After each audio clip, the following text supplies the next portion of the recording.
آخرت کی ایک علامت یہ ہے کہ فتویٰ صادر کرنے میں جلدی نہ کریں، مسئلہ بتانے میں بہت احتیاط کریں، حتی الوسع اس بات کی کوشش کریں کہ دوسرا اہل ہو تو اس کے حوالے کر دیں۔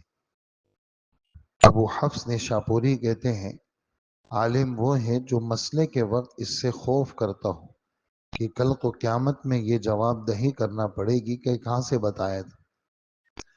بعض علماء نے کہا ہے کہ صحابہ کرام 4 چیزوں سے بچتے تھے: ایک امامت کرنے سے، ایک کسی کی وصیت میں مال تقسیم کرنے سے، ایک امانت رکھنے سے، اور ایک فتویٰ دینے سے۔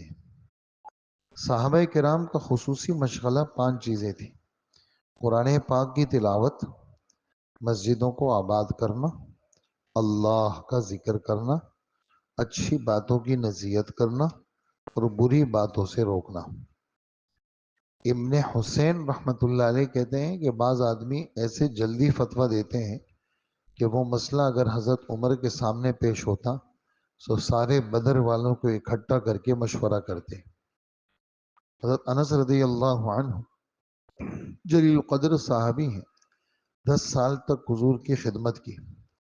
جب ان سے مسئلہ پوچھا جاتا تو فرماتے مولانا حسن رحمۃ اللہ علیہ سے پوچھو۔ حسن کون ہے؟ حسن بصری رحمۃ اللہ علیہ، مشہور فقہا، مشہور صوفیہ میں ہیں اور تابعی ہیں۔ حضرت انس باوجود صحابی ہونے کے ان تابعی کا نام بتاتے۔ حضرت عبداللہ ابن عباس رضی اللہ عنہما سے جب مسئلہ پوچھا جاتا، حالانکہ مشہور صحابی ہیں، مفسرین کے سردار ہیں، فرماتے ہیں کہ جابر ابن زید ان سے پوچھو، یہ تابعی ہیں، فتوے والے ہیں۔ حضرت عبداللہ ابن عمر رضی اللہ عنہ جو خود بڑے مشہور فقیہ صحابی ہیں، وہ حضرت سعید ابن مسیب تابعی پر حوالہ فرما دیتے۔ علماء آخرت کی ایک علامت یہ ہے کہ باطنی علم، سلوک کا اہتمام بہت زیادہ ہو، اپنی اصلاح باطن اور اصلاح قلب میں بہت زیادہ کوشش کرنے والا ہو۔ یہ علوم ظاہریہ میں بھی ترقی کا ذریعہ ہے۔ حضور صلی اللہ علیہ وآلہ وسلم فرماتے ہیں جو اپنے علم پر عمل کرے اللہ تعالیٰ اس کو ایسی چیزوں کا علم دیتے ہیں جو اس نے نہیں پڑھی۔ پہلے انبیاء کی کتابوں میں ہے اے بنی اسرائیل تم یہ مت کہو کہ علوم آسمان پر ہیں، ان کو کون اتارے، یا وہ زمین کے جڑوں میں ہیں، ان کو اوپر کون لائے، یا وہ سمندروں کے پار ہیں، کون لائے وہاں سے۔ علوم تمہارے دلوں کے اندر ہے۔ تم میرے سامنے روحانی ہستیوں کے آداب کے ساتھ رہو۔ تم میرے سامنے روحانی ہستیوں کے آداب کے ساتھ رہو، صدیقین کے اخلاق اختیار کرو، میں تمہارے دلوں میں سے علوم کو ظاہر کر دوں گا، یہاں تک کہ وہ علوم تم کو گھیر لیں گے اور تم کو ڈھانک لیں گے۔ تجربہ شاہد ہے، اللہ والوں کو اللہ تعالیٰ وہ علوم دیتے ہیں کہ کتابوں میں تلاش سے بھی نہیں ملتے۔ اس دن ہمارا یہاں درس تھا، اس میں ایک آیت آئی، مشکل آیت تھی۔ مفتی شفیع صاحب کہتے ہیں کہ حضرت مولانا اشرف علی تھانوی رحمۃ اللہ علیہ نے اس کی یہ تفسیر بیان کی اور فرماتے ہیں کہ یہ تفسیر کسی حدیث میں نہیں ہے، مفتی صاحب لکھتے ہیں، لیکن یہ جو تفسیر حضرت تھانوی رحمۃ اللہ علیہ نے بیان کی ہے یہ خالص آسمانی علم ہے جو اللہ نے حضرت کے دل میں ڈالا۔ اس کو کہتے ہیں وہبی علوم۔ وہب مانے عطیہ، کسی کو تحفہ دینا، کسی کو گفٹ کرنا، وہبی علوم۔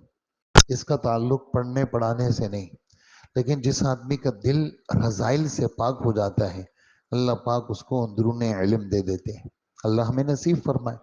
تو چونکہ ہمارا تعلق آپ کا اکثر کا مدرسے کے ساتھ ہے تو گناہوں سے جو جتنا بچے گا اتنا اللہ پاک قلبی علوم سے اس کو مالا مال فرمائیں گے۔ حضور صلی اللہ علیہ وآلہ وسلم کا پاک ارشاد ہے کہ میرا اللہ پاک فرماتے ہیں میرا بندہ کسی ایسی چیز کے ساتھ مجھ سے قرب حاصل نہیں کر سکتا جو مجھے زیادہ محبوب ہو، ان چیزوں میں سے جو میں نے فرض کی ہے، جیسے نماز، زکوٰۃ، روزہ، حج۔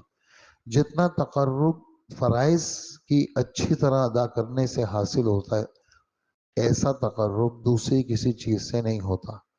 بندہ نوافل کے ساتھ بھی میرے ساتھ قرب حاصل کرتا ہے، میں اس کو محبوب بنا لیتا ہوں۔